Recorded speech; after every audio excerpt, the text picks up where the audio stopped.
right, so we have kind of a pattern going on with this season, a science-y educational episode, and then a very spiritual, mental, emotional health-focused episode that kind of ties everything into what I believe is the true crux of our physical health beyond what a study can measure, which is actually the health of our relationship with ourselves, with the world, and with others. Every traditional medicine system in the world emphasized mind, body, and spirit.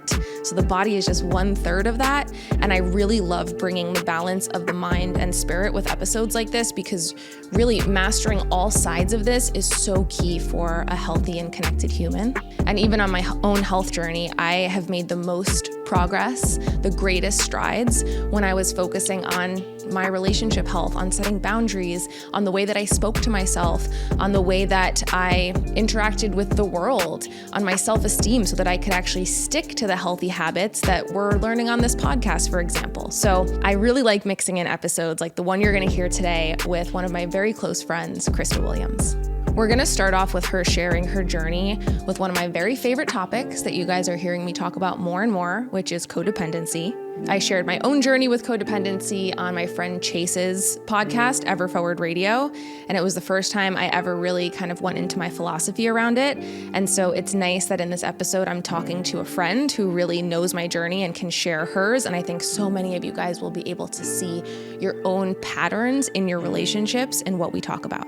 I believe that codependency is not really limited to just the traditional lens of a toxic relationship or just a romantic relationship. I believe that codependency is actually this dysregulated way of interacting with the world as a whole and interacting with our habits and with everyone in our lives, not just our partners. And it's a way where we're interacting with the world around us in this disconnected, sort of one-sided way due to our own pain and wounding, where we're forgetting who we are. So we're seeking the confirmation and the validation and the knowing of who we are through everything but ourselves. And thus we can't necessarily engage in true relationships where we're seeing something else for what it is and for its individuality and beauty. We are trying to see ourselves and regulate ourselves through everything around us. And that creates these very sticky relationships, whether it's with people that we begin to over-rely on, whether it's with substances that we begin to over-rely on, or whether it's in the way that we sort of unconsciously interact with the world around us, like consuming too much, overconsumption, just the shopping habits that we even see in our world of Shein and all of these things where we're just taking from the world instead of being in right relationship with it. And that all starts, I believe, in the codependency within our micro relationships. And if we can tackle it there, we can tackle it on a larger scale. I see codependency at the root of people pleasing, so needing others' approval as a key part of our identity instead of having a strong identity and sense of self on our own. I see it at the root of many friendship issues, which we're going to talk about today in this episode, where we're sort of seeking that sense of self and identity through not just people pleasing, but even competition with our friends. It's at the root of so many friendship problems. And at the end of the day, healing codependency means reinstating and even discovering what your boundaries are. And sometimes that takes things that don't feel really good, like getting angry and exploring your anger, because your anger is what shows you where your boundaries exist. That is the greatest sign that your body and your psyche can give you that your boundaries are being violated. And so anger is sort of this divine messenger that can help you to eventually have healthier relationships where that doesn't come up as much. I knew that Krista was the perfect person for this conversation because she's done so much work herself and she studied so many different modalities related to psychology and parts work and internal family systems and relationship health and coaching. And she now hosts these beautiful retreats where women from around the world come to really deeply witness one another and get to know themselves and explore their inner child and their inner mother, which is something I talk about a lot too. And so as with many guests on this season, she's someone that I highly recommend exploring in terms of what she has to offer outside of just this podcast. Krista is going to talk to us today about the impact of the mother wound on her relationships and how we can notice that in our own world, and how codependency can actually stem from this mother wound, because it is a desire for safety, stability, and connection within our intimate relationships that maybe wasn't modeled for us. And so it's coming out in these more maladaptive ways. She's going to talk a lot about parts work and internal family systems and recognizing not just our inner child, but other voices like the inner critic, the perfectionist, the rebel. And she'll give you guys some tools like mindfulness and meditation that can help us to unblend from those parts and actually access our highest self or our truest self, sort of like our inner mother. We're going to chat about life and how difficult it is to adjust to the different versions of yourself and the fear of judgment and resistance from others who maybe haven't witnessed those versions just yet and know the old you as you're changing and growing through life, and how that can affect your relationships and create some friction that's normal, but it's something that we need to talk about and learn from each other on how to navigate. She's going to chat about the importance of actually processing our emotions in the physical body instead of just thinking about them or talking about them or intellectualizing them. And she'll share how to actually create that space to process with yourself and how to ask yourself some questions that sort of open that doorway. We'll also share about the power of witnessing and asking questions, again, from a place of true curiosity when you're helping your friends through difficult things in life, because curious questions help your friends to come to their own conclusions instead of you going into fixing mode or people pleasing or codependency and thinking that you actually know what's best for them. So we're going to chat about these healthier ways to coexist and be in relationship with those that you love through curiosity. And she's going to share so much more, but also this experience of her darkness retreat that she did. She was in complete darkness for multiple days at a time. She did this retreat. Someone brought her meals and checked in with her, but she literally was completely disoriented in a dark room. And through that retreat, she explored so much of the emotions that she wasn't processing in her life because she had nowhere else to go and no other ways to distract. So she's going to share a lot of insights from that, and it might inspire you guys to do your own darkness retreat. As always, if you'd like to support the show, you can leave us a review on Apple Podcasts, or you can also shop my formulas on my website, organicolivia.com. We currently still have our code active, hormones15, for 15% off of the hormone-supporting formulas that we talked about in my episode with Lauren, which is ThyroPro, Glucobitters, Mighty Minerals, and Bloat BFF. So that's hormones15 at organicolivia.com if you're feeling like grabbing a supplement and supporting your health and thus supporting this podcast. I hope you love this episode. It's so juicy and connected, and I'm really excited to have this kind of variety on the show where each week we can expect something a little bit different that still ties into that human mind, body, spirit philosophy. Thank you for listening and for being with me on this season. Welcome to the show. How are you going to grow if you don't know where you're growing from? Whoa. This is the scientific proof of grace. That's wild. What is healthy to you? I've just moved toward liberation. Let's get juicy. I just want to ask you to maybe define for us what is the mother wound, because we hear that a lot on social media. And to, if you can, explain to us how you went from someone with such a deep mother wound to someone who has the healthy female relationships. What was the work in between, and how the hell did you feel safe having conflict? Because that's my last thing. It's hard for me to be like, conflict is okay. Yes. It's interesting because I see you so strong and so clear. So it's interesting that you're afraid of conflict, but I could, see it. So the mother wound is basically this wounding that we can all have in varying degrees. Our mother is the first relationship we ever have in our life and sets the foundation for all other relationships. And that means relationships with people, relationships with ourself, relationships with our body, relationships to power, relationships to the world. Because from a young age until the age of 7, our brain is recording everything that's going on. So I am constantly watching my mother. How does she talk to my father? How does she talk to herself? How present is she energetically? How aware is she energetically? How is she relating to food? How is she relating to the outside world? And that is our only basis for understanding of what's normal and what the world is. So we're seeing that modeled for us of what the world is. So a lot of us unconsciously have these patterns that we witnessed our mothers in that became our own reality. So I was watching a mother that was part of the boomer generation that was always working, never around. She was pushing herself to the brim. She was overfunctioning. She was overdoing it in the home. She was burning herself out. So I was relating to the world in a way of like, how do I survive with this person that's not attuning to me, because a child needs attunement to be safe. That's part of what we need as a child, is attunement and presence. And so I'm not getting that. So I had to figure out whatever I could do to get that safety through her. She's not present. What do I have to do to get her present? Okay, I'll ask her questions. I'll make it all about her. I'll focus on her. I'll become the parent for her. Especially if you have a mother or father that was emotionally unavailable or emotionally immature, you had to become the one that was the parent, the parentified child. I was the parentified child as well, so I was almost their parent. So a lot of women we can see with this deep mother wound existing in society, where a lot of us are afraid to take up space. A lot of us are afraid to be seen, not only because our mothers were afraid to be seen and our mothers were afraid to take space, but there might have been a competition factor between yourself and your mother.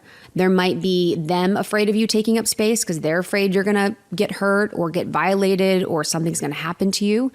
And then there's also the broader relationship that we have with women as a society, with mothers as a society. So there's a relationship that men have with their mothers. There was a relationship that we have culturally with the mother archetype. It just can go so deep. But what I'll say for people is that exploring that within yourself, for me, was like the linchpin for all my healing. For my relationship with my body, with men, with friends, with abundance, with being seen, it just goes so deep. And when I was able to understand that as my vehicle for transformation and see it as an opportunity, I was able to become free. Now, where did you start? Did you start with the inner child who didn't connect with her mother and felt so alone? Or did you start with your inner mother? Yes. Yeah, that's such a great question. And I'm going to answer that. But I want to say the way that I started this journey was through my body. You know, I was someone that hated my body. I just was so body focused for most of my life. I would have that constant conversation of, how much am I eating? How many calories is it? When am I going to work out? How am I going to lose weight? What's my strategy for losing weight? How can I be smaller? I'm too big. I look all these things. And it was so painful. And I know you've had your journey with it too. Like when you have that all the time, that voice, it is so painful. It's like it takes over. You can never be present. You never feel good. You never feel enough. Was it your mother's voice? Mm-hmm. She knows.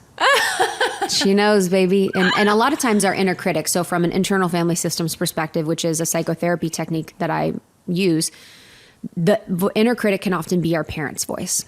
So it's very interesting in IFS meditations to meet that inner critic, because you can oftentimes hear your parents, which is crazy. So I was like, I hate my body so much. I hate the way I feel. I want to feel better. It just drove me insane. I was like, I can never be who I want to be if I have this.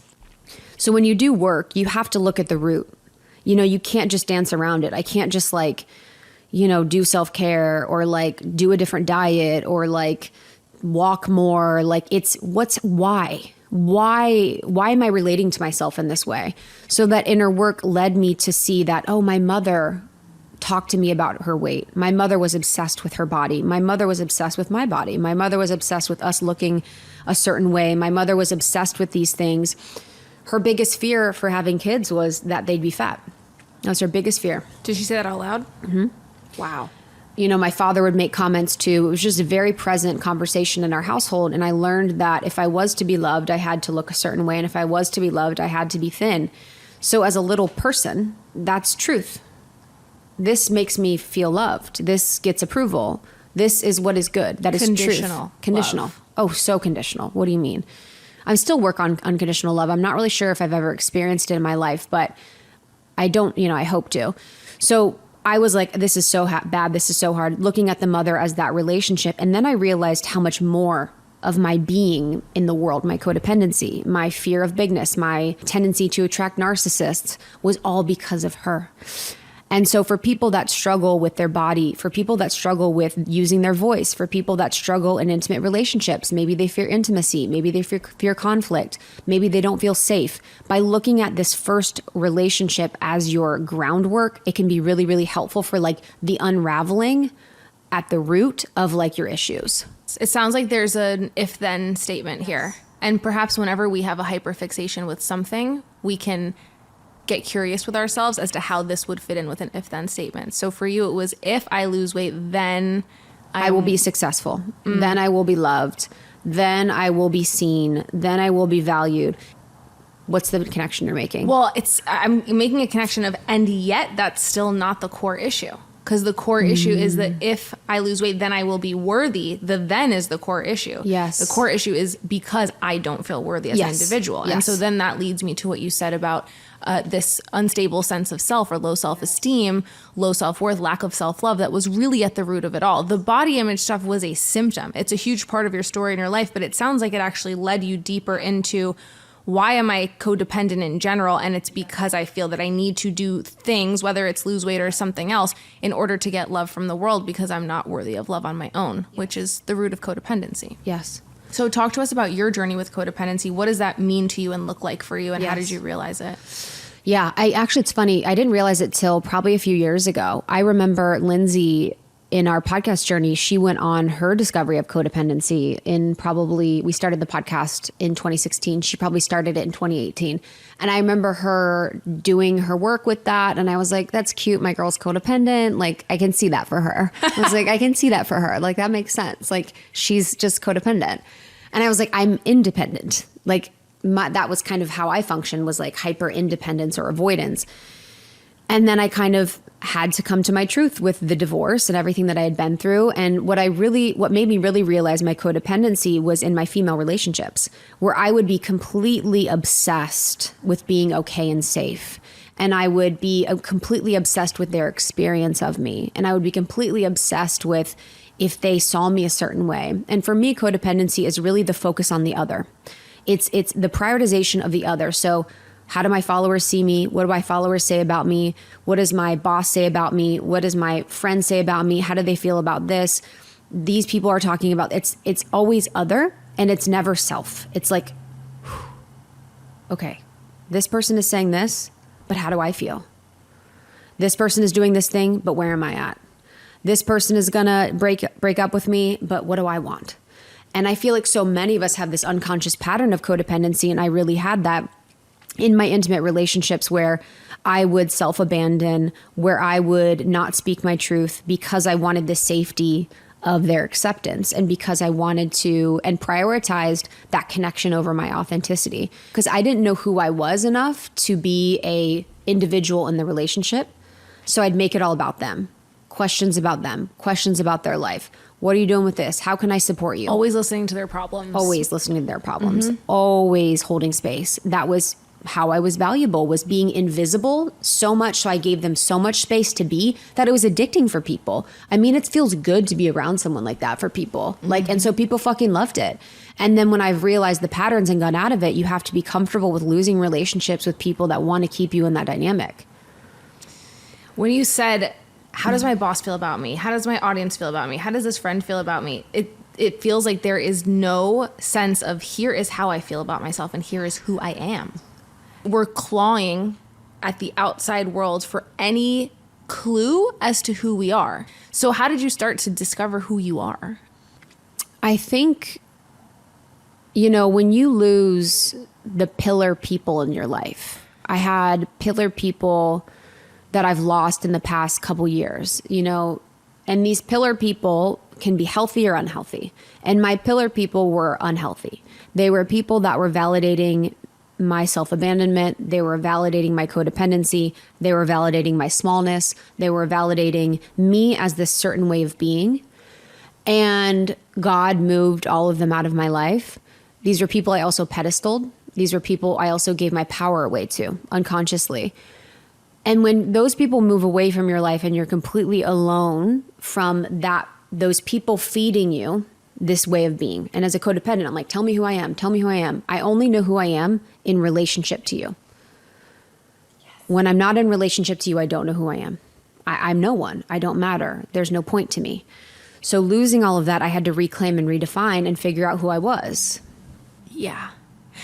It's so funny when you said that, I always relate codependency to the full spectrum. I relate it to people and relationships because that's our biggest thing. And I also love how you said earlier that part of you loves being in relationships or was a chronic relationship girl because it was a way to learn more about yourself. And I don't know if you read Krishnamurti, but he says the only way to learn about oneself is in relation to others.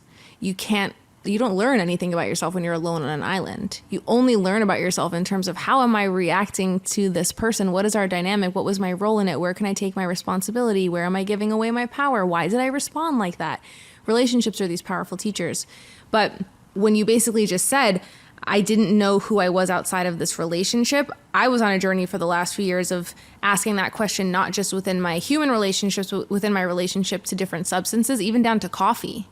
So I had this question of, do I know who I am when I'm not in relationship with coffee? Because I'm obsessed with that. Even coffee was giving me the identity of the hyper-productive girl because it was pushing my body in a way that my body didn't want to be pushed so that I could meet the goal of being productive enough to be worthy. And it was still an extension of my codependency. So did you also find that seeping into these other areas of your life? And I think my codependency has sort of manifested probably in my work. You know, the work that I do, that was the other outlet for it, was like, okay, I'm doing this thing. Do you guys like it? I said this thing. Do you guys like it? You guys really like when I do this? What if I do this like this? What if I do, you know, every single thing is a response. Wow, I'm just realizing social media is the biggest fuel. It trains us to be codependent because everything is measured at all times 100%. in likes. It's all it's literally constant metrics in the moment. We're trying to train our brains to not measure these metrics. We're trying to train our brains to not think about, do they like me when I say that, and have a sense of autonomy of, I said it because it's me. I don't care if they like me. And it's completely stopping our progress. Holy cow. So your work being on social media was an extra layer. For sure. The more healed I've gotten, the less I care about social media. And I honestly, it sucks because I'm like, I think I'm going to be less successful because of it. Yeah. Because it's a really powerful tool to make you successful. Social media and codependency. If you care about what everyone thinks all the time, bam, you're going to be online all the time, and you're going to be checking to see what they want, and you're going to be reposting everything when every crisis happens, and you're going to be just contorting and fixing. It can be really hard to exist in the world as a codependent. And I think most people have a form of codependency, especially even if you're online. Yeah. If you are going to engage on with a device and mechanism that you're holding in your hand on a daily basis that you can't be in another room without, mm-hmm. that's going to tell you if you're good or bad with a number in a second. Like, it's insane what it's doing to our brains, and it's insane what it does to our psyches. And it's really hard to pull out of it. And especially for children and younger adults, when their brains are forming, when they're forming their neural pathways and their patterning, to have that is like dangerous. Mm-hmm. Yeah, because there's never any demarcation of self versus other. Yes. It's just constant enmeshment of self and other. Because if my self is body doubled in my online version, it is constantly in community, constantly in relationship with everyone else, and not in conscious, intentional relationship. It's an unintentional, put it out into the ether with whoever sees it relationship. And then you're always getting that feedback, and there is no separation. I always think of it that we have this weird digital, like, cardboard cutout of ourselves. Yes, avatar. How can that ever really be us? It's hard because, like you said, social media can be a beautiful place for so much change. It's why this podcast is here right now. It's allowing us to disseminate really helpful information. Social media can be a great tool, but we have to also understand these pitfalls, especially, like you said, when you're moving through the world as a codependent. That's the bottom line. Yes. We're not complaining about the internet and social media. No. We're just saying it adds a layer because we'll use anything as a drug for our codependency. Yep, 100%. It's like, who are you? You know, you're fine and dandy when everyone's like, oh, I love you, this is the best. And then you get one negative comment and you're spiraling. And you're like, oh, I'm not defining myself by what everyone says good about me. I'm defining myself by the one thing that someone says negative about me. And I'm trying to fix that. That's not okay. It's not okay that they have their own opinion and perspective, because I do my best to make everyone happy. And I'm doing everything I can. And I'm trying my best. And if this person can't see that I'm trying, it's like, who's talking? We can often see our inner children talking. Like, when I'm with friends and people that I work with, it's crazy. Like, you see them shift. You see their energy change into a version of them that's a teenager or child talking. And you're like, okay, we're here with someone else. Because the person that, like, exists as the adult, as the inner mother, as, like, the healed version isn't going to be talking in that way. But you sometimes have to let that part of you, that inner child, that perfectionist, that inner critic, have the floor for a little bit to express. And it's also a codependent, people-pleasing dynamic when you fixate on the one negative comment and it's like, but I did all these things with the expectation that I would always have only good comments. You know, it's like that even that is a dysfunctional relationship, to not be able to hold space for the person who's leaving the negative comment. And there's also the truth of that person is not in real relationship with you and therefore cannot wholly experience you and really see you. And so their perception of you often is wrong. And so, of course, the part of us that wants to feel safe and has empathy and wants to be perceived as the good people that we are is going to be triggered. And that's usually the inner child who just wants to defend herself. And it gets so sticky. And I love that you're bringing it back to parts work, because I'm hearing you say the perfectionist, the inner critic, the inner mother, the inner child. Are these all different parts? Talk to us more about that. Yeah, so parts work is with internal family systems, which is a psychotherapy technique brought by Dick Schwartz. He actually is a psychotherapist that worked a lot with people with eating disorders.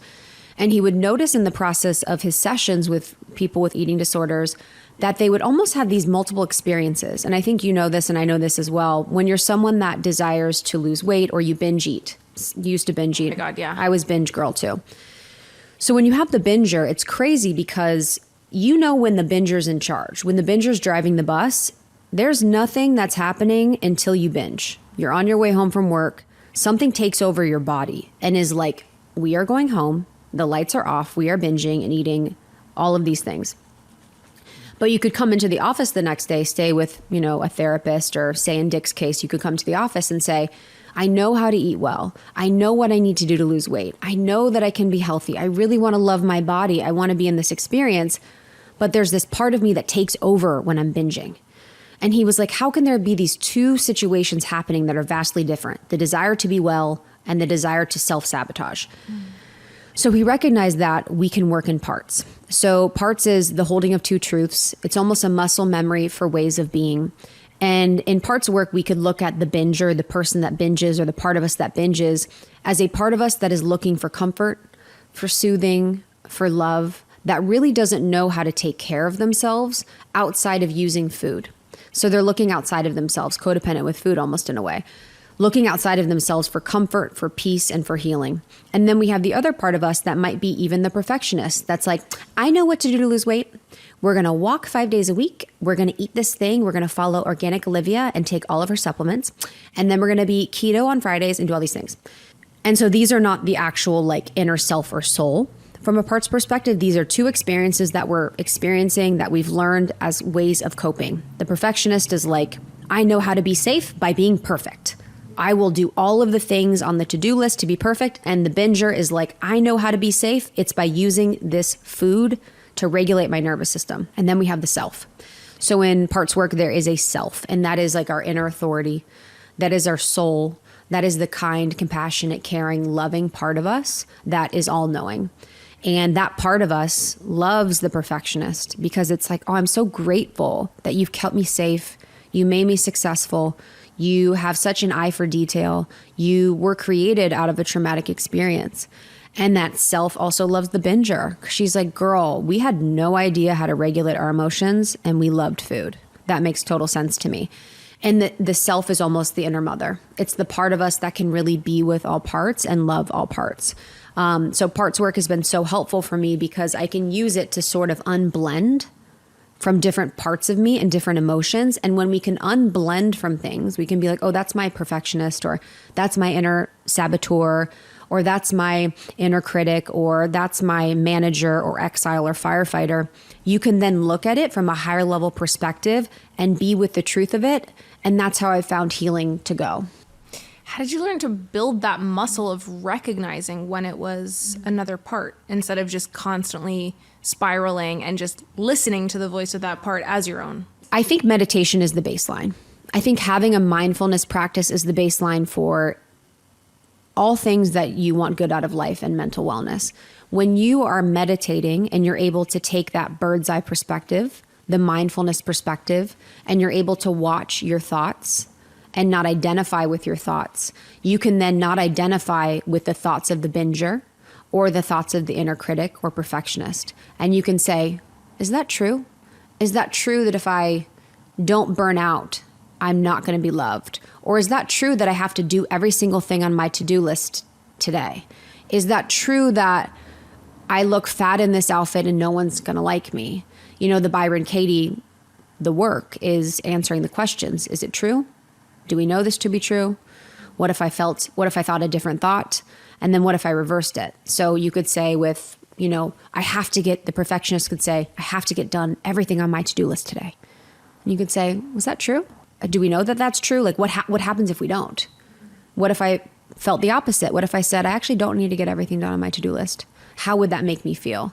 So having a mindfulness practice to unblend and come up and see things happening is really important. And we can do that, especially for people that have binge eating or addictions of any kind. It's best done when you're not in the mode of that part of you taking over. Because you know what it's like to binge. You really can't reckon with that part of you when it's taking over. And so we allow that to be. We allow that to be a part of the process. We allow ourselves to fail. We allow ourselves to slip up. We allow ourselves to binge. We allow ourselves to have a moment of addiction. And when we're in a more balanced and regulated nervous system state is when we can work on that. And we can call to that part in meditation. So you could sit in meditation with an IFS practitioner and say, like, if I was to speak with the binger, what would I say? Like, girl, how are you? Like, what's going on? How do you feel? I feel shame. I feel guilt. I feel disgusting. I ruin everything. I'm the worst. Totally. Like, I accept, love, and honor you for how you feel. That makes total sense. I'm so grateful for all the work that you've done to keep me safe, to help soothe me. And then eventually you can provide that part of you with the knowance that you're now here, the self, and that you have the tools as the inner mother or the inner parent to actually soothe yourself, and you don't need that anymore. Do you find that there's also this counterpart to the perfectionist that exists within the part of us that just can't take the pressure anymore? And it's a part of us that we feel a lot of shame about, and it's sort of the rebel, where when you're asking that question of, what if we didn't do everything on our to-do list today? Sometimes that rebel asks that question for us and is like, I'm going to do nothing today, and totally like checks out and is fighting against that part. And then we feel we're even more in the shame spiral because that part took over. 100%. I love that you brought that in, because I think a great example of witnessing parts work is people that live in the extremes of that. And I have that too, the inner rebel, where I'm like, oh, there's tons of stuff on my schedule. I'm going to freak the fuck out and I'm going to like burn it all down. And I can't be doing too much. And like, it's like when we live in extremes of like, I'm going to overfunction and I'm going to overdo, I'm going to burn myself out. I'm going to do all these things. And then actually I'm going to go so far where I need a break. And then I'm going to have my inner rebel come in to save me and be like, fuck everyone, I'm burning it all down. And the inner rebel is oftentimes the inner teen. So from an inner teen perspective, inner teen healing is incredibly powerful. So inner child work, very powerful. We should start there. But inner teen is so powerful. Our inner teen has so much wisdom. She has so much to say, and she oftentimes needs respect. When I was a teenager, no one respected me. No one respected my body. No one respected what I had to say. No one respected my perspective. And so we can be with that inner teen. We can really understand the medicine that inner rebel has. Then we can really do a lot more in our healing journey, because we can really love, honor, and accept that part and understand why she's rebelling. Yeah, like there has to be a reason why every kid goes through that teenage phase. Oh yeah, it's a part of the individuation process. It's actually very important. So when you live in your home, and especially homes like ours, you are creating your identity based on this home. And so part of individuation is actually really healthy. It's healthy to leave the home. It's part of the hero's journey too. You have to leave the home to figure out who you are. You have to leave the home to figure out your identity. And so the rebel is sort of that motivation, that fire to go out on our own and really discover who we are. So for me, that was like sneaking out, that was like, it's like doing all the things. Because our identity is always changing and evolving, and we're going to go through so many iterations, I'm noodling right now on this sentiment of we have to leave the home to figure out our identity. Because in one time in our life, that means the family home. But what happens when that means the home in our 20s, or the home of our relationship that we've been in for many years? Or I guess I want to ask how we come to that balance of leaving our different homes as our identity continues to grow and change, while still keeping our connection to our roots and who we are and the people and relationships that we've made within each of those homes. I love that question so much. Oh, it just is so meaningful. And I think about this from the perspective of parts again. So if we think about the way of being we are in a space, we are constantly, especially if you're codependent, bumping up against energetically that space and the people in it. How do you feel about me when I do this? How do you feel about me when I say this? How do you feel about me when I wear this outfit? How do you feel about me when I go stay out late? How do you feel about me when I eat this? We are always adjusting and contorting in a muscle memory way in response to either the environment or the people in it. So we create a way of being that is constantly in response to that, and it becomes our normal. An example of this is, whenever I would go home to Ohio, I would be like, who is this person? Yeah. I'm like a certain way with you and my friends and people that I love. And then I go back home and I'm a mute. I literally have nothing to say. I'm not interesting. I'm not fun. I can't be fun. I can't be light and silly. And I almost go the opposite way. I almost go into, I'm going to be a troll. Like when I'm around, I do that with my dad. Like yes. Which means mean, or what's a troll? It's mean-ish, sarcastic, hyper. Like I'm cracking jokes every minute and 30 seconds. Like at his expense or like at my own, but like I'm cracking the jokes, and I'll do it as a coping mechanism because I feel so stifled in the very formal, often like currently sad because my mom is sick and all the things. So I'll feel a little bit stifled in the environment of being around my parents as they currently are and as I currently am, because I'm so different from the person that they knew, and I'm afraid to show that new version of myself to them, and I don't feel safe to show it, and it can't exist there. So instead of showing the true funny, silly version of me, I go into like, let me just make Nick laugh for the next hour as a coping mechanism, and I'm just gonna like poke at my dad a little bit. And it is hilarious, I will say. It's my best material. I know exactly. But I go too much into the funny. Mm-hmm. And you're doing a little triangulation where it's like you and Nick are the person. You got the third. Ooh, I'm doing a little, I'm the worst. Where you're like, but that's I love that too. So one of my best friends from home, Caitlin, we've been friends for like friggin' my whole life. And she will come hang out with my family, and she's my person for that. So I'm like, we can be buddy buddy. Yes, because at least they know us. And you psychically know you're kind of like on the same tip. We even did this the other day when we were Erewhon and someone saw us. Yeah, we were like psychically like on our tip of what we're thinking. And Nick is someone you can be yourself with. So you're kind of going back to that source of like, Nick knows who I am. That's going to help me be more of who I am and be comfortable in this space. But without him, you can't, because you over time have adjusted and created almost a muscle memory way of being. And I did that at my home. I was boring. I'm not interesting, nothing to say, abandoned myself. Like I'm a mute, and I'm like I didn't love that version of me.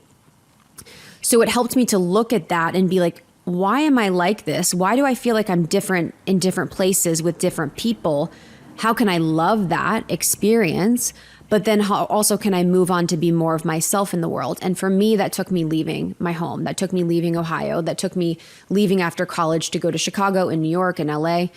And it can be something that it might take people leaving our homes or where we grew up to really figure out who they are and define who they are, because otherwise it's going to be, from my perspective, going to take a lot of mental work and consciousness, which you can do, we can all do, to continue to come up against the same things that you have come up against for your whole life and act new and different. Okay, my environment's not changing. The people around me aren't changing. I need to figure out how I'm going to change, how I'm going to prioritize my own growth, which happens by myself, but also in relationship to people when no one else around me is doing that work.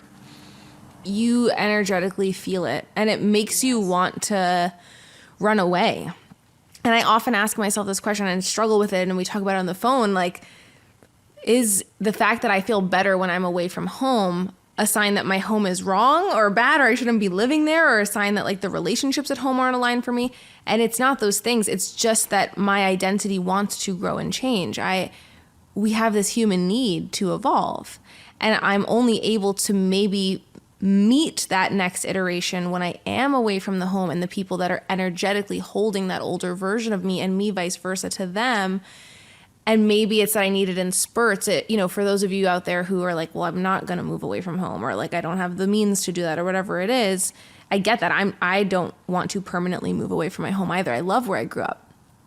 But I do find that taking these periodic trips, like a month at a time, sometimes for work or whatever it is, to new places with new friends and new activities and new things for my eyes to even see, to create new neural pathways, new parts of nature, creates the space for the possibility of that next version to come in. And if I can solidify and embody that next version and create those neural pathways, maybe I can go home and bring that version home and uplift everyone else around me. Maybe. I don't know. I haven't been able to successfully do it yet. I think you've been doing it. I think you've been doing an amazing job at it. Truly, it's like, it's brave and it's powerful and it's for you and it's for your relationships. But a lot of people don't want you to change. A lot of people are not comfortable with you changing, especially friends, especially family. If you are going to be bigger than them, if you are going to be doing something that they wish they could have done, if you're going to be healed, if you're going to be having boundaries, if you're going to no longer self-erase, if you're no longer going to be enmeshed, if you're no longer going to be controlled by them, it's not okay. It bumps up against their way of being in a way that's not safe or comfortable for them. So for most people, I don't know if I'll say most people, in my experience for myself personally, leaving the house was critical and crucial for my individuation. It was critical for my health. It was critical for my way of being. And I don't know if, even as healed as I am today, I'm closer than I've ever been to being myself at all times. But even today, I still struggle. You know, I'll get on the phone with someone in my family and I'm like, hey, what's up? What's up with you this? What's up with, you know what I mean? I'm just automatically muscle memory in the mode of always about them, always about them, always about them, me taking up no space, them knowing nothing about my life, you know, and it's hard to step out of it. So I think what you're doing is incredibly brave. I think it can be done in doses where you travel, you sort of calibrate to that environment, you calibrate to a new version of you, you bring that energy back to your relationships, you stay in honest, open dialogue with your relationships, which is something that you do so well, about where you're at, about where you want to go, about the curiosity that you want to experience. But for some people, they need a little bit more extreme rather than like the drip, you know, experience. But it doesn't mean that you can't change who you are and not in the same environment. Like, that's not true. It's just harder. Yeah. Yeah. I think that's a good point. So there's like levels to it. There's different, it's like an a la carte menu, and you can get either the starter version or like the Lux version. The deluxe version would be moving away from home entirely. New city, new people, new place, all that on your own. That also could be avoidance, you know? Yeah. So it's not, that's not the win. You could also be avoiding completely what you actually need to really look at. Yeah.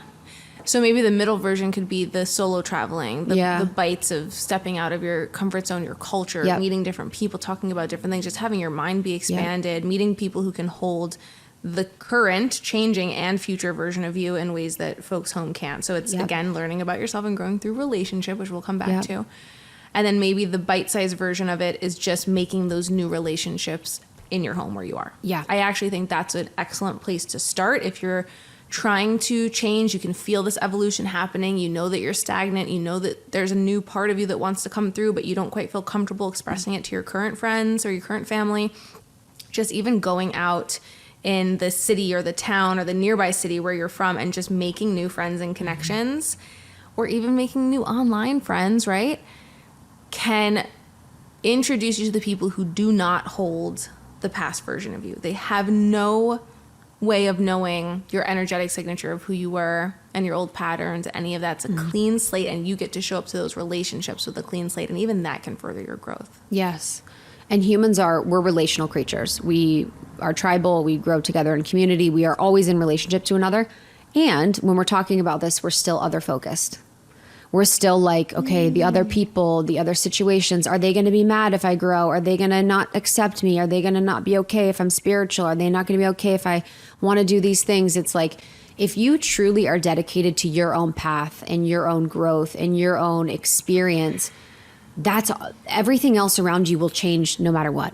Shoot, that's actually the ultimate answer to this question. You just like fully hacked the system. Yeah. I see that all the time with people. Because if you are, okay, the example of the spiritual gal, right? You're home in a place where everything's not spiritual. Maybe your man is not spiritual. He's like, what the hell are you doing chanting in the morning? I mean, this is not my Spotify playlist.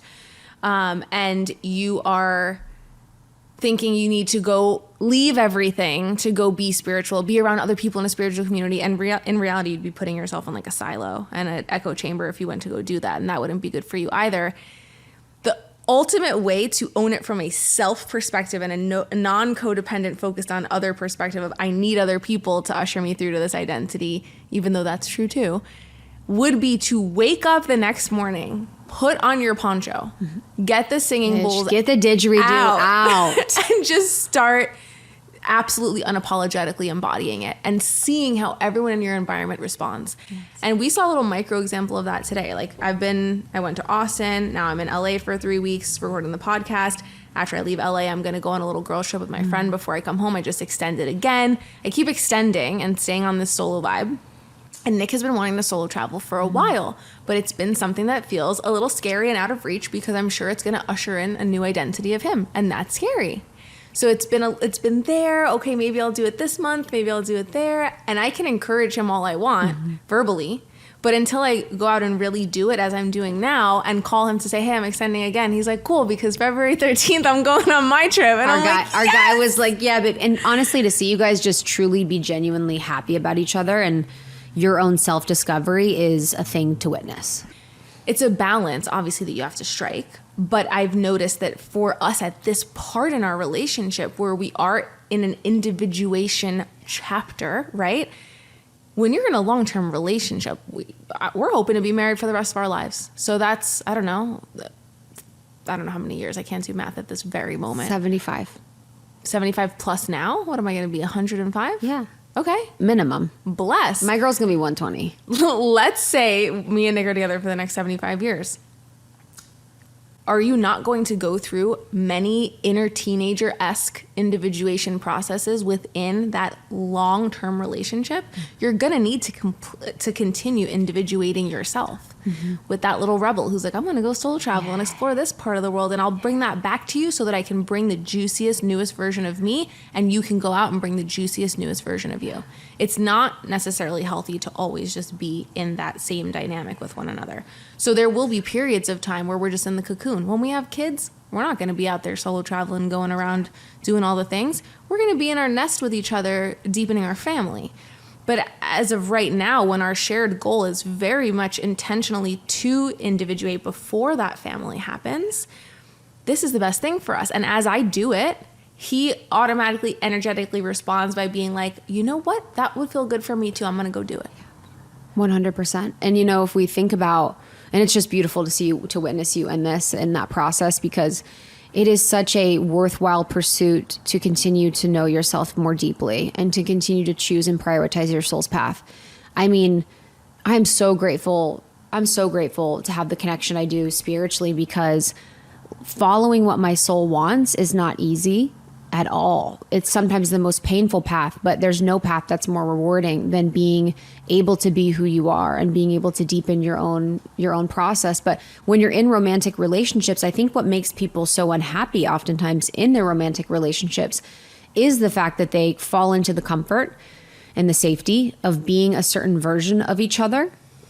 And their soul is asking for growth, and their soul is asking for something different. And that doesn't mean to leave the marriage all the time. It doesn't mean to get divorced, but it can mean like figuring out the new way of being on your own and coming back to that container, coming back to that space as that new updated version of you, as that new dialed version of you, as that more you version of you. And that's how you can also keep polarity in the relationship. You can keep the spice in the relationship, but it's very hard because you can feel like you're losing someone, and essentially you are. So to that smaller inner child version of you, if someone goes away and comes back anew, you've lost someone. You've lost that old version. I mean, many of the people in my life that have been with me for a long time have lost me many times. And so you have to grieve the dying of that old version and then the welcoming of the new. But there's nothing more beautiful in life because everything's always changing. I just have so many chills when you say that, when you say that the people in my life have lost me so many times and you have to grieve these versions of you dying. That's exactly how I felt before my wedding. I did a whole episode on it. I feel like we talked about it. It's not just happy when you grow. There's actually a grief process. It's a detox process. Yeah, of losing that old version of you who served you in some way. That old version of you who stayed small, even, relating it back to the parts work, kept you safe. That version of you who was willing to play that role in relationships kept you in those friendships, and now you might lose those friendships because you're growing. So there's so much grief. Every step that we take forward, there's equal celebration and grief. And in such a growth and success focused culture, and we're constantly in the self-help space too, talking about growth and all of this, we have to be mindful that literally every single step we take is going to also crush something that's in its path and leave something behind. Yes. And yes, that is how you make sure that a relationship is aligned and is going to stand the test of time, by having different versions of you die over and over again, coming back as the new and seeing if you still are okay to be together. Yes. I mean, if we look to nature as the greatest teacher, think about the growth in nature. The seed breaks, the butterfly goes in the cocoon and doesn't know if it's dying before it comes out. Trees, like the leaves die and fall to the ground while it's going through its seasonal process. Like most growth is actually modeled in nature as very painful. And for us, I think I've always felt like this, and this is why I created the Life Edit, was because people want a different life, but they don't want to change anything about their current life to get there. And I think people will do actions a lot of times. They'll be like, yeah, I'll change the way I'm eating, or I'll work out more, or I'll add a side hustle, or whatever the things are. But like, they won't actually look at the deep ways of being like, okay, I'm going to let go of my desire to be in control all the time. I'm going to let go of my need to be right. I'm going to let go of my egoic belief that I'm special. Like those are the actual things that really change us and really help us to grow and be better. But when we're in relationship and we have two people that are coming together at one point in time as two versions, and then to expect them to be the same versions till death, that's like such a disservice to the human experience. Like our human experience is about the change. It's about transition. And I'm so deeply grateful for all the relationships that I've had, for being like stewards for my soul, in my life path, and being like, okay, we're going to all walk each other home, as Ram Dass says. You have to wonder why the divorce rate is so high. Yeah. 50% of marriages end in divorce. Mm-hmm. And it's because being with the same person for a very long time in a monogamous relationship, while you are each changing and or need to change and are refusing to do so, which then creates addiction, which then creates depression, which then creates lying, yada, yada, all of these things, resentment. It's because we're not going out to do these things, to change, to create the space, to find the relationships that will walk us home, that will walk us into the next iteration, and then bring us back a changed person, but still the same at our core. And it's just a very necessary process, and this is not talked about often enough in long-term relationship. Yeah, and that's how it's just... Because then you're in a relationship with someone for the wrong reasons. And that's what I realized at the end of my relationship is I was like, wow, loving this person means loving them as they are, not for who I want them to be, not because I want to change them. And that means accepting them in all of their flaws and their shadows, because that's who they are. Mm-hmm. And you could come up to that and be like, this is actually not for me, but that's the truth. Or you could come up to that and be like, yeah, I'm actually here to ride, and I'm here to be in there with you for that. But so many of us are so used to changing who we are for the other that we don't even know who we truly are. So you can't actually be in a sovereign relationship with anyone. Until you really know who you are, you will always become who the other person wants you to be, or whatever that dynamic is in, whatever that co-creation is. But you're never going to be truly loved for who you are until you get out of the codependent dynamics and in relationship with yourself. And I also think of what you said earlier about the coffee, how you were like, I don't know why I keep drinking this. I don't like the way it actually makes me feel, but I keep doing it. Okay. And we often will keep drinking coffee, actually, not because it's actually giving us energy, but because it's helping us to stop the withdrawal. Because 24 hours after we've had our last cup of coffee, let's say you have a cappuccino every morning at 9 a.m., one cappuccino. By the time you hit 9 a.m. the next morning, you are entering withdrawal. So the feeling that you're feeling of, I gotta have my morning coffee, I can't talk before the coffee, is just the withdrawal from the caffeine. And so you're drinking it to stop that bad feeling, not to get a good one. Because by now you have such a tolerance to caffeine that you're not actually getting really most of the psychotropic effect of the caffeine itself. You're just avoiding the withdrawal. Unless you drink more of it, which is why tolerance exists. You have to keep doing more and more. So I think of that in a long-term relationship too. why am I continuing to show up here for my relationship cappuccino every morning at 9 a.m.? Why am I continuing to do this dance with this person when I'm no longer doing it because it feels so good, but just because I'm comfortable? I want to avoid the pain of not being with them. I want to avoid the pain of changing or being honest or having these tough conversations.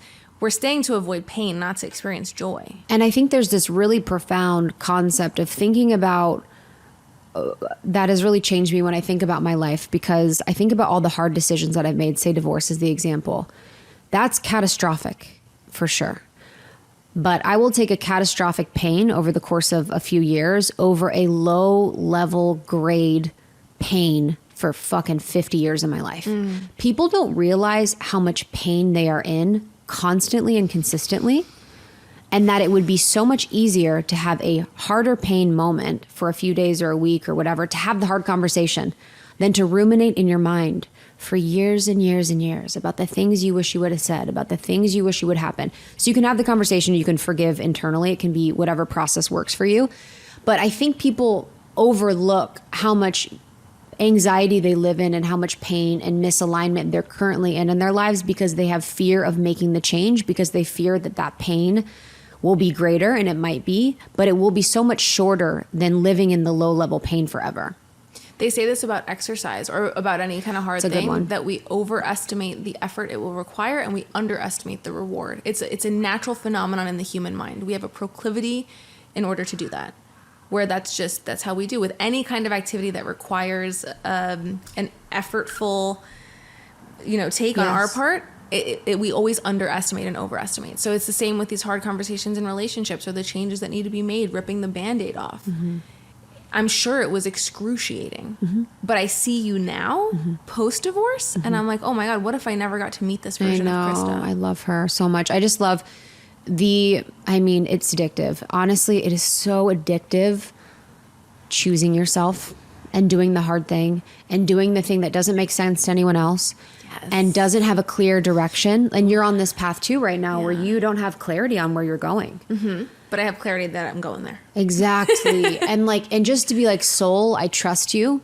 This is your ride. Like, God, I trust you, is the best feeling in the world, to know that like you're always taken care of, to know that you have yourself, to know that you're always going to be good, but you don't know where you're going, is just like, is what life's about. Life is about mystery. Life is about the journey. Life is about the experience. Life isn't about knowing what's going to happen every single day for the rest of your life and being with that same person because you're safe and comfortable. Like, the greatest joy comes from when we don't know. And at the same time, there's the yin and yang, and there's the balance and the joyfulness of knowing what's going to happen every day sometimes. And the joyfulness of routine. Yes. And the little things. Yes. And the snowy morning with the decaf coffee or the tea, right? Painting. Yeah. There's something so beautiful about things that can be expected and routine. And so it's finding that balance in life, just like it's finding the balance between the yin and the yang, or the masculine and feminine, and everything. Yep. Again, nature, seasons. Everything is seasonal. There are seasons of your life where you're in your flow, you're in your ritual, you're in your routine, you're in your monk mode. You're coming up, waking up every morning, same time, doing your same thing in some sort of process. And then there's sometimes where you're on the freaking hero's journey and you don't know where you're going, you don't know what's happening, but I think if we can be present for both, and I think what for me has been harder is in the ritual and the routine, is to stay present. I definitely will say that my presence factor when I'm on the hero's journey, when I'm on that like contrast in life, is so much greater. Growth. Yes. Yeah. Love it. The high of the unknown. Yes. I have no choice but to do this. My soul loves the drama. My soul loves it. That's like codependence. Yes. Well, I was going to say the fact that it's seasonal, the fact that it comes in waves and where people have extremes. Yep. Is what makes it so difficult to either keep choosing the hero's journey when you're in the lull of the comfort, to keep choosing it over and over again, and or to get off the hero's journey when we're allowed to experience a little bit of safety and comfort for a while. You were just saying this earlier, that right now you're in a place of essentially homeostasis in your life where things feel good. Everything's just good right now. And there's a fear around it. There's maybe you don't want to get off your current hero's journey. I would say, I think I was explaining it wrong. So Liv and I were talking previously and I was kind of explaining. She's like, what's going on with you? And I'm like, I feel, let me explain. There's two things happening. So basically, I feel good within myself, so I feel stable. I know I've got me, and I know that whatever's happening around me is fine. My life is in complete transition with my work, with my way of being in the world, with my family life, with my relationships, with the big pillars of my life. And so that feels like crazy, you know, the codependent in me is trying to manage everything, trying to make sure everything's good, and it feels hard.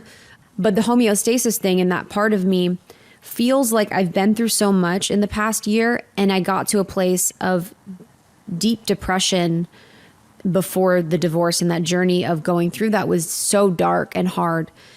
And so now that I feel really good, there's a part of me that's terrified to start feeling bad.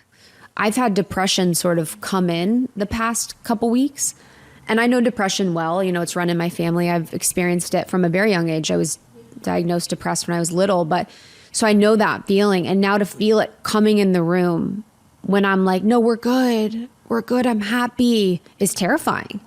To be like, you know, because even I'm talking about how much I love change. But then here's change.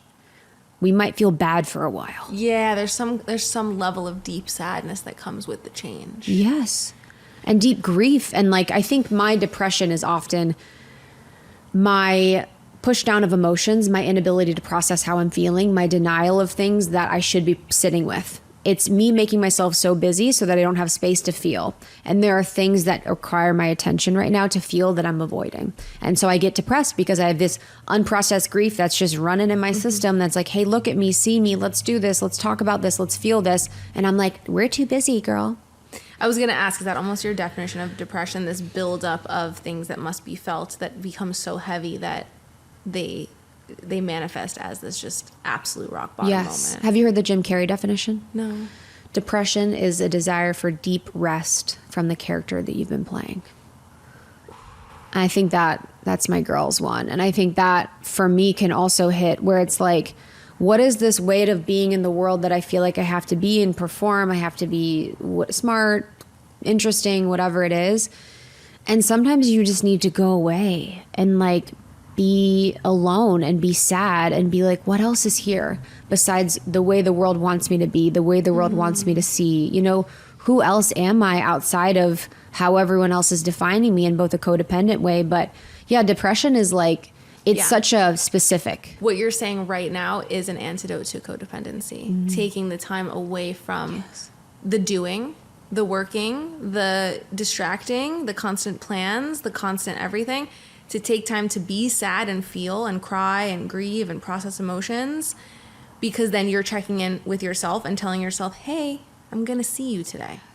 I'm going to see you. I'm going to spend time with you because we have a relationship and you are a thing and you are worthy and you exist. That is how you develop a sense of self and move past codependency. Yes. And it's funny because when I had my little mentee be on Sunday and was calling you in between crying and you're like, oh no, like you're actually stacking and spiraling. Oh, you're not okay. And stacking basically is when you have one thing going on and then you add on everything else. So you're like, this is going bad. And also this is happening. And also this is happening. Also this is happening, instead of like just the root thing. Instead of the root thing. And it's so funny because I originally called you thinking that the root thing was something that I had the dream about. And then as we kept talking and getting deeper, the root thing was actually the thing I've been dealing with for months, which is my identity shift, my business shift, everything. Like that was the thing. And I didn't know that when I was just following, I'm tracking with you. I didn't know that. I didn't know that was the thing. Well, because I called you afterwards. So I basically, so last week, just to give everyone context, I had arrived in LA Sunday or Monday. Sunday. So I had a full, look at you tracking my schedule. I was like, you landed late. Okay. I had a full week in LA where I was absolutely in it. I was like, oh, I can just go right back into business mode and just work 24 hours a day and constantly be emailing podcast guests and taking podcast notes and not even taking a moment to have a walk with myself where I was thinking of my own thoughts, because I was going to use that walk to listen to a podcast, do some guest research. And I got so addicted to distracting myself from myself through the work that I got a whole weekend of not spending time with myself. And then I was making plans with friends after and all these things. And even on Saturday I worked and I was like with you or whatever. Sunday came around and I suddenly didn't have plans. It didn't work out for me to go see you in Victoria for lunch. So I had that like 2 hours at home because I told myself I wasn't going to work and pull out the podcast book. And I was just like, well, I had this dream last night and it was really rough. Maybe I should dissect that dream. Because when I'm not feeling and not seeing in my life, it'll all come out through my dreams. So I start with dissecting the dream. For me, dissecting my dreams is my way to start the floodgates of processing my emotions. I kind of need the dream to be my little catalyst because I'm a baby and I need like some help. No, that's like your soul. Yeah. And subconscious. So then the dream had me spiral. Then I called you and was like, well, what do you think about this dream? Because I actually think something's really wrong. And I think I'm actually really upset about this. And then as we kept talking, I started spiraling all the things. All this to say that I had the backlog. It all came out Sunday. The second I had 1 hour to myself to just feel. And then I felt so much better once I cried it out, talked it through with you, journaled about it, and came to this conclusion of, oh, wait, it was this way deeper thing. And now I have a solution for it because I felt it. And I mean, it was beautiful to see you process. But yeah, that is so crazy because from a parts perspective, again, so you have the one that's running the show, the business one, the podcast one is going.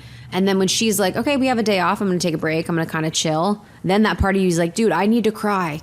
I need to process this. I'm thinking about this thing. Please let me take the space to do it.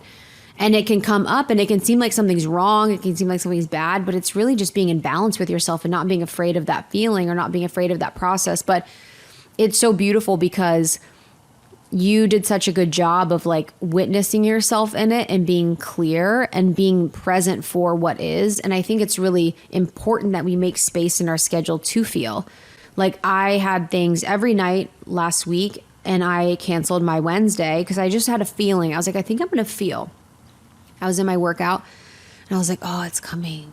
And I was kind of provoking it. I was like thinking about stuff. I'm like, what if I thought about this? And then I could feel it in my body. I was like, okay, let's fucking go. Cried all night Wednesday. And then this weekend, I was like, you know what? I need to make more space for this. Didn't do anything Saturday day. Didn't do anything Sunday day so that I could make space to feel and be with my process. And that is how you really can either become your own parent. That is how you deal with inner child work. That is how you cultivate self-love. That is how you prioritize yourself. That is how you really come home to yourself, is by making space for yourself to feel. Because that's what the inner mother would do. Yes. I always say this. The inner mother would ground you. She would say, you're not going out this weekend. You did so much last week. Yes. Part of the inner mother is grounding yourself. Sometimes I'll ground myself. I'll be like, if I was my own daughter, what would I do? Be like, girl, you were out every night this week. Are you joking?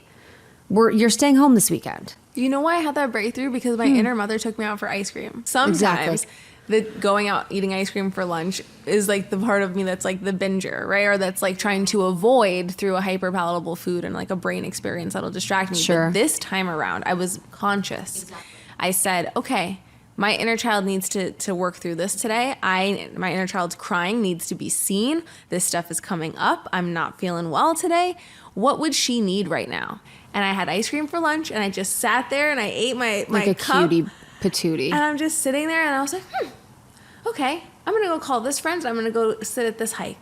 And I did that. And the reason I processed so quickly was coming back to the relationships furthering your growth and evolution is because I leaned on two of my new friends that day. You don't know the past me, so you were kind of helping me get to that next level instead of letting me ruminate in the old patterns, which I was trying to do so hard. Yeah, which is, and it's so interesting just being friends, because I think one thing that I will say about being there for friends is that holding space is having no expectation for the outcome.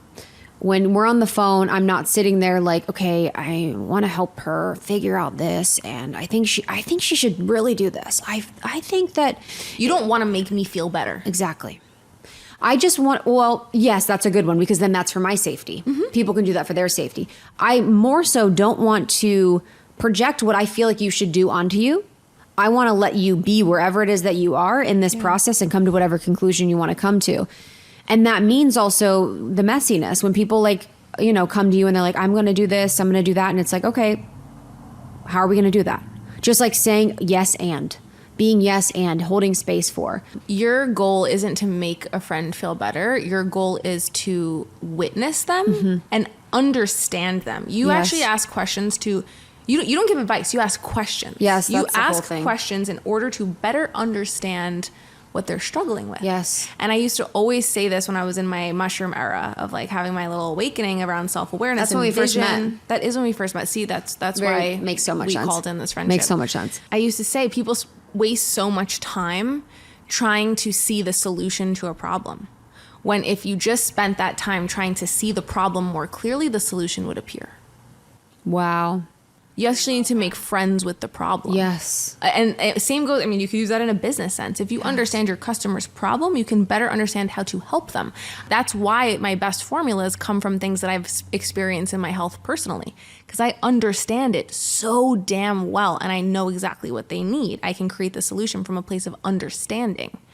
So it's really just getting closer to someone's pain and just being like, hey, can I witness that a little bit deeper? Are you gonna let me see that a little bit more?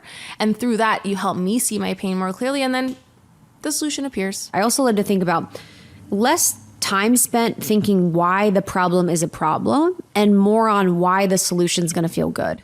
So I think in life we can be like, my boss is this and they don't see me and they're never gonna give me a raise and they're not gonna do all these things. Okay. And I think it's because they don't value my work and they want all these things. Like, okay, you could spend your whole life ruminating on why this is a problem. And I think when we can really get into like the energetics and the spiritual aspect of like, ooh, why is it going to feel so good when I'm at a job that sees me with a boss that really values and respects me, and like really feeling into how good a solution can feel in our body instead of being so obsessed with the problem. And for a lot of people, they want to ruminate on the problem for the rest of their lives, or they can be someone that like is afraid to be in a problem so much that they always are going to the solution to kind of get out of it before actually feeling it. What happens is we have the exile, that little girl, that inner child, that part of us that we are afraid to see or experience or feel. Our manager is protecting them, our protector part's protecting them. So when that exile is seen, for me, that's my inner child that's afraid of my dad dying, that's afraid of my dad being sick.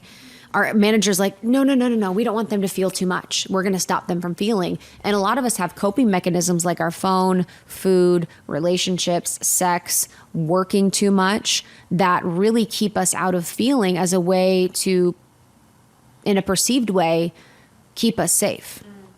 Yes, I feel it consciously, where Yeah. I'm like, Yes. I'm consciously, Yeah, that's I consciousness. know I'm avoiding feeling. Because I know that I'm afraid Huge. of the pain. Even though I know that if I feel it, it'll just last a little bit and then I'll get a great reward from it and I'm going to have the next breakthrough and my life's going to be way easier. I consciously know that. But I'm so afraid because of my childhood of feeling so lonely. I'm not only afraid of feeling the pain, I'm afraid of feeling it while I'm lonely. I'm afraid of feeling it alone. Yeah, I even had that a few months ago. I haven't had this in a long time, but I was in a process and I was on the phone with my sister, and it was one of those where my inner child was so activated. I was like, you cannot get off the phone with me.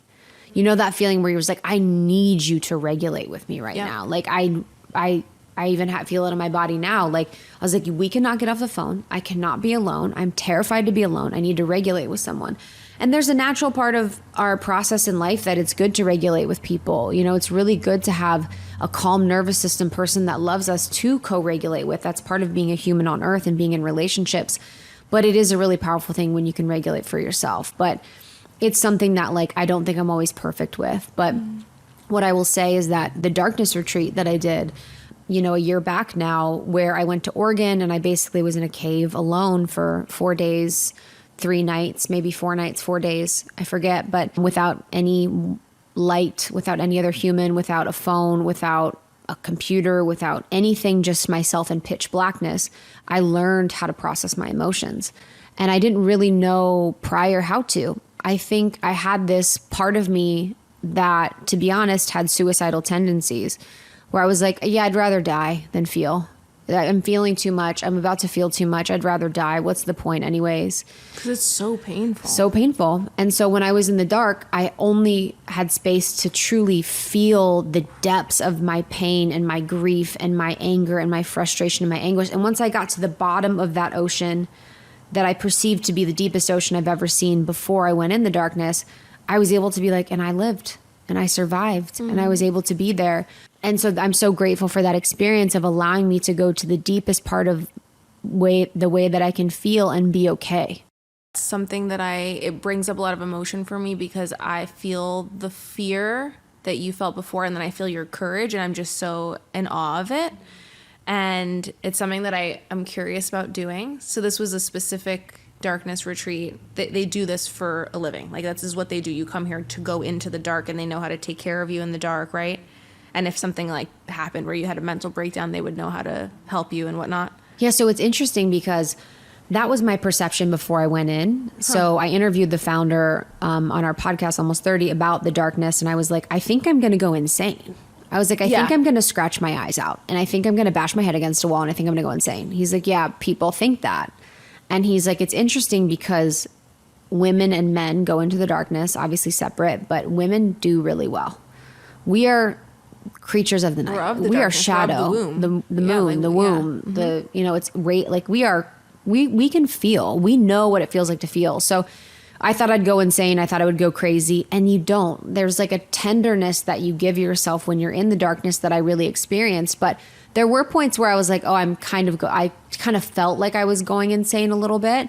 And what happens in it is that you get food delivered to you once a day, and it's by the founder. So he'll come anytime in the afternoon with your meal for the next 24 hours, or your meals. And there's enough food to eat. Like, it's not like a fasting one. Mm-hmm. And he checks on you and you can talk. And so it's helpful because you're talking behind a door. He's behind like a door that you can't see anything. And you're processing things with him for a little bit during that time. So you can kind of gauge where you're at, and you can kind of check in how you're feeling. But I'll never forget, like I told him the first day, I was like, if I'm going to be in the fucking dark by myself, in a fucking cave, in the middle of nowhere, in pitch black, I'm going to say however I feel to you at any time. I'm not going to, it would be psychotic for me to play a character right now. Yeah. That would be psychotic. Well. Literally. I mean, same. I would be performing. Scott, how are you? How's your day? I mean, what do you mean? I'd be like, tell me about you. And I'm like, you're in a fucking hole. And so I was like, dude, I'm going to be fucking wild. And I would just be like, Scott came one day. I was about to fall asleep. I was like, Scott, pisses me off that you came late today. I was about to sleep. I was literally about to go to sleep. You need to come earlier. He's like, Krista, it's 4 p.m. And I'm like, fuck. You have no concept of night or day. And I would just be like, Scott, I think I'm doing this for you. I think I'm doing this for other people. I'm doing this to perform. I'm doing this because everyone wants to see me do the darkness. I'm not doing it for myself. Just going in on this like internal dialogue that I was having with him, which was so incredibly helpful. But being okay and giving myself permission to feel all the feelings, express everything that I was doing was like addictive. It was like, oh, and this is okay. And you're okay with this. And I'm okay with me saying this. It was such a beautiful process of like, being in my power and in my truth and my honesty, and then also being in my softness. I love how you say that this was the first time you learned how to process emotions. I see you as a person who does it all the time and is an expert at it, and I would go to you for advice on I know. I was doing it before, but not in... I guess I saw clearly the cycle. So in the darkness, it was really beautiful because I would just kind of be with myself. I'd be like hanging, stretching, meditating, and then I'd be like, oh, I'm noticing a thought or an emotion. And I would notice, and I would kind of witness, and I would make space for it. All you have is space. And then I'd be like, okay, it's kind of building momentum. That emotion, thought, or feeling is building momentum. Maybe I'm stretching on a part of my body that holds that thought or emotion. I'm going to let that build, and then I'm going to fully feel it. And then this is what happens when we feel. We get to the cliff's edge, and we're like, oh, fuck, I don't want to go there. I don't want to feel anymore. And each time I would just jump over that cliff and be fucking so in it where I would feel. And then afterwards, you have to do the repair. I had to take care of myself. I took a bath. I took a nap. I would eat warm soup. I would like love on myself, and then I would go play or like hang out or sing songs to myself or make myself laugh, and then it would kind of start the cycle again. What do you mean play in the pitch black? Oh my God, you would just like be a little like dirtball. You would just be like I would have my little walnuts, and I'd be like, these two nuts are like, it would just be like insane. Like you're insane a little bit. So I'd be making up songs. Like I'd be like, this is an inner child retreat. When 100%. There's nothing else, it's just you and your inner child. Yes. This sounds like it connected your inner mother with your inner child. Like 100%. You were playing with her. 100%. And I'd be you took baths for like 2 hours. Oh, that's my life. You would just, I mean, it was the best. The bath time was just crazy. And then I'd do hot cold plunges because I'd make my bath cold. Like and this is the also thing, my manager found a lot to do. My manager was like, we're going to do Reiki on every part of our body. My manager's like, we're going to stretch. We're going to do, we're going to open our hips up. We're going to pleasure practice. We're going to think about this. We're going to think about that. So once that part of you is exhausted and realizes that there's nothing else but black, then the real healing can happen. Yeah, I'm sure that's the pain, the period, like the transition period in between the, God, I'm so bored, I've done everything, I'm so pissed, and then the acceptance and the bliss. Yes, acceptance and bliss. And you oscillate. Sometimes you're like, get me out. Sometimes at the end, it was funny because on the last day, I was waiting all morning, literally with my feet on the edge of the bed like a kid. I was like, Santa's coming and I'm about to be released from the dark. And I couldn't freaking wait. I'm like, oh my God, yes. And then he was taking forever. And so I started to get into my routine that I made. You know, you kind of make a routine. And then I was in my routine and he came and I was like, wait, I need more time. It was so weird. I was like, I'm not done with my routine. I have to stretch and meditate and do all these things. Oh. And so you become like comfortable in the dark a little bit, you know, but this is darkness that you can't even see your hand in front of you. Like most of us have never been in black like that. Yeah. Like this could not see. So you actually don't exist. All you are is consciousness in a way. You have no body, you have no form. So all I am is like this like consciousness. All you are is your parts having a crazy party with each other. Crazy fucking party. I mean, they are just like on another tip. But myself was so present that it feels fine when the parts are there, when yourself is the one in charge. I think I would have an interesting time at it of like, oh, I'm going to be in here forever. Yeah. And it would be a good practice for me to remind myself, I'm present right now. It's for a set amount of time and this is not going to be forever. So I need to be I here. think you could crush, but it would be hard. It's hard. It would be hard. It was a growth. I mean, I told God, I heard about it from Aubrey Marcus, who came on the pod, who's awesome. He was talking about it and I told God, I was like, God, if this is meant for me, make it easy. The next day, the founder of the retreat emailed and was like, do you want to come? Where's the founder located, in LA? Oregon. Oh, okay. It's Maybe in I'll Oregon. go there to interview him and then do the retreat. I mean, before and after interview. Babe, I would be so, babe, if you could do it and honestly, it would change you. Before in the interview, I'd be like making jokes to like deflect. 100%. And then after I'd be like, so I have met consciousness. Yes. So, like, it'd be so I just emerged from the dark. But it was funny. I went with friends, my friend Erin and Hannah. Hannah came out. She's like, I love my husband so much. I'm so grateful. I wanted to stay in longer. I did amazing. Erin's like, I did 50 push-ups in 1 hour and I did did all this like nutrition training stuff, like da-da-da-da. And I'm like, I went to the fucking depths of my soul and that was so dark and miserable. So everyone has like different experiences. You could have like a beautiful experience. Wow. Mm-hmm. I just love that it helped you get comfortable with creating the space out of necessity because you had no other choice. Yes. With feeling your emotions. Yes. And I had been on the journey of feeling over time, but I'm completely cellularly different after that with feeling my emotions because I'm a feeler. I love it. We're all feelers. We just think we're thinkers. And that's like with friends, if you're just like complaining about something over and over again. Yes. You're not feeling it. Yeah. It's a fine line between calling each other to vent about the thing and like just having fun talking about it over and over. And then also having that conversation where like you'll ask the questions. Mm-hmm. You'll just like stop and really get present with the feeling and get curious. The curiosity, it heals. It really does. Yes. In order to be the catalyst for me to ask myself those same questions and then need to take the space to feel the result or the consequence of those questions. When someone's like, I just want to be heard, it's oftentimes their inner child that wants to be heard. Yeah. But it is true because it's like, where's the point where you're going to move on from that story? But usually when someone's in the heightened state of like, I just want to be heard, it's not the time to move them into do mode. Mm-hmm. And I've had that happen with friends before. If you're in a state of feeling, you need to be in the state of feeling. You don't need to be moved to like, well, what are you going to do about it? Because it's like, agreed. That's not where I'm at. And there's also a difference between, can you believe she said that? And like, she's XYZ. And it really hurt me when she said that. It made me feel like how I did when I was 10 and I was bullied. Coming, even just your own responsibility of maybe approaching conversation. There's obviously a time and a place to vent about this girl who was super rude to you and laugh about it with your friends. But also, it might be more productive to say, here was my experience of it. And, I'm feeling really wounded by it. And allowing someone to witness you in that way versus to just witness, like, the fun and the gossip about it, it makes a little bit of a deeper impact. Huge. And that's truth. Yeah. I think a lot of times people can be like, I'm just being honest. And you're like, no, that's wounding talking. It's actually not honesty. I just got to be honest with you. No, that's your wounding. That's a projection. It's not true honesty. Like true honesty would be like, I'm scared. Like a projection or like honesty on the other end would be like, you've changed and you're not who you used to be. And, yeah, I just think you're kind of inauthentic now. And truth would be, I'm scared. Who you are is changing, and it's making me scared that you're going to leave me. You know, it's making me scared about who I am. It's making me feel less than. And unless we have the I in it, like, we usually aren't in the truth or expression of like what's really going on.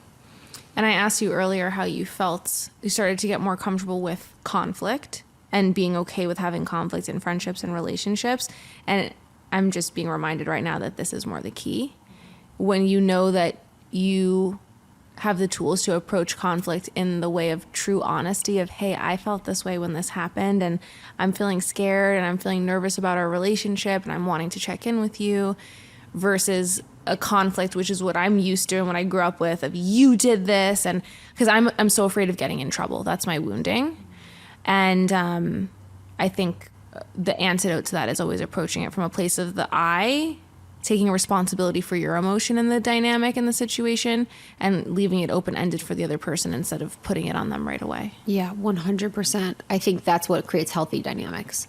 And that's what I've seen change my relationships with people, is being able to process for myself, take responsibility for myself, and then be in relationships where I'm like, ooh, what's coming up for me is I'm feeling my avoidance of the issue, and I'm feeling like there's an energy shift between us and it doesn't feel good. And I'm curious if you feel that too, because I love you so much. It means a lot to me for us to figure this out together.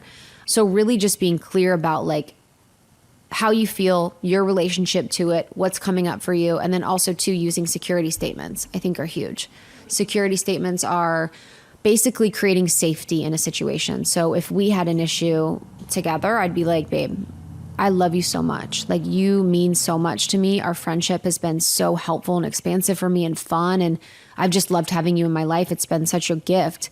And I have this feeling where I'm feeling a little bit like we're in our codependency, and that you're doing this and I'm doing this. And I would love to see if we can come to a place where we can feel better, or I can feel better in our dynamic. Mm-hmm. And the security statement is the beginning, when I'm gassing you up, telling you how much I love you, telling me how much you mean to me, because you are 100 times more willing to hear me if I'm giving you that safety first.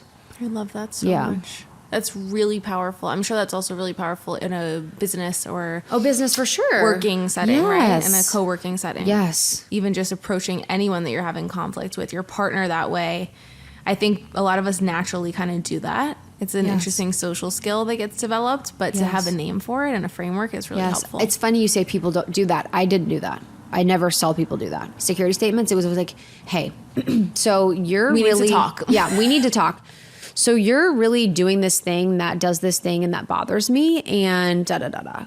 And in my relationships, in my romantic relationships, I remember talking to Lindsay, and she's the one that said, you know, how about you said this? You're my best friend, and I just feel really hurt because I feel like normally you're so consistent, and I feel like you've been inconsistent lately. You know, what could we do? Ooh, there's so much more responsibility that's being called forth. And like, oh, wait, I'm a person that's responsible? Yeah, you're actually expecting more of a person and showing them a higher regard instead of being like, respect. you never show up for me. That's what, so Nick and I do is we never use the words never or always. Good. That's been our rule from early on. Yes. We can't say, you never do this for me, or you're always telling me this, because those are just not true statements. And those are leading us down a path that just shuts the other down. So that usually flips us back to the I statement. I felt like this when this happened. Can we talk about it? And it's funny how everything that you're saying and like this technique in general just holds the other person in a much higher regard. It shows that you have so much more respect for them because you are expecting more from them, and you are telling them that I'm aware that you do usually give me so much more. The always is you're always there for me. So can we talk about the break that happened here and why there was a miscommunication? It's so cruel that and I used to do this with my partners, you know, whoever I was dating. I used to be like the nevers, the always, the whatevers. And it's like, that's just such a disheartening way of being. And like, we know what motivates us, what motivates people. You're usually so on top of this. You're so organized. You're always on time.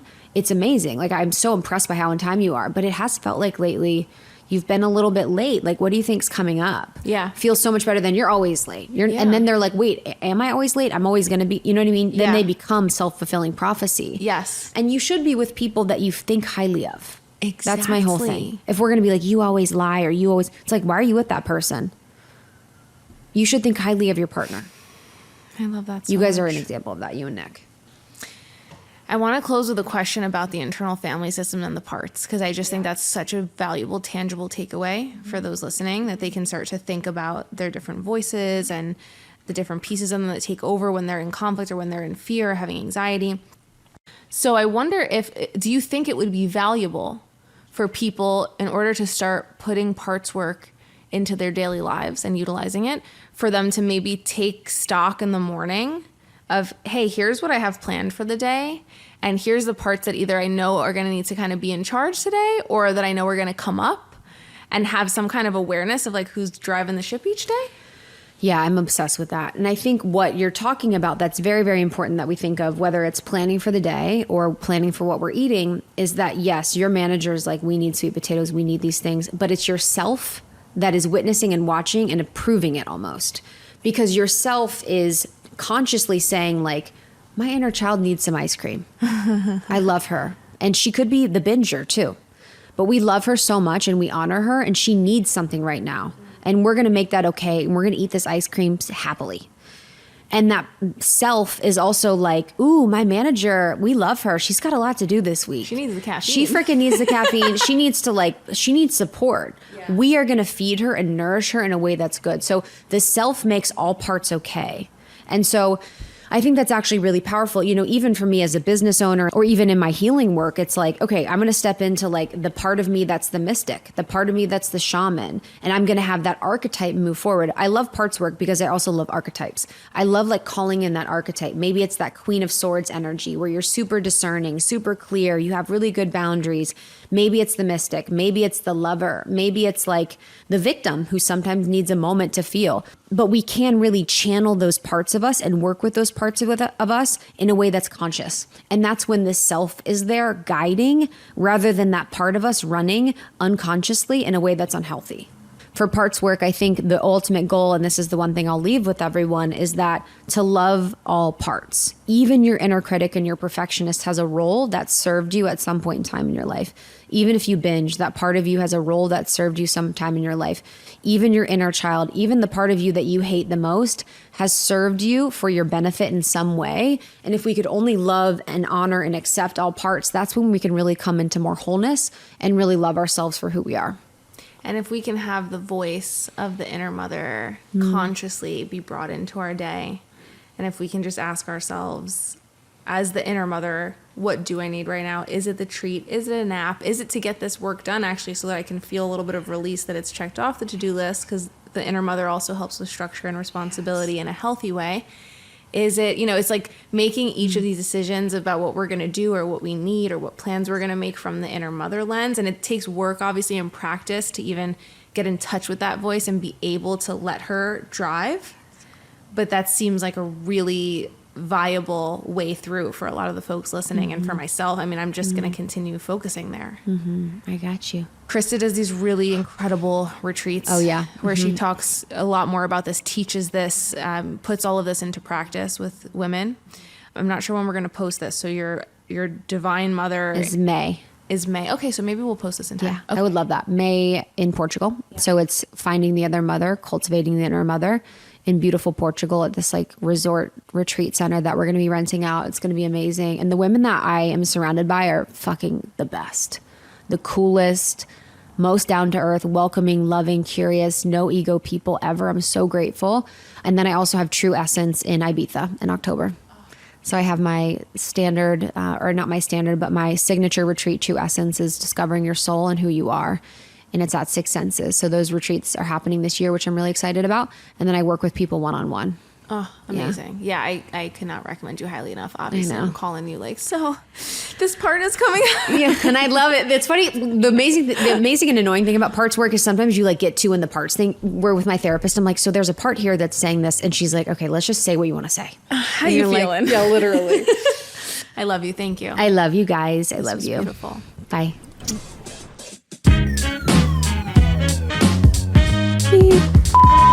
Wasn't that great?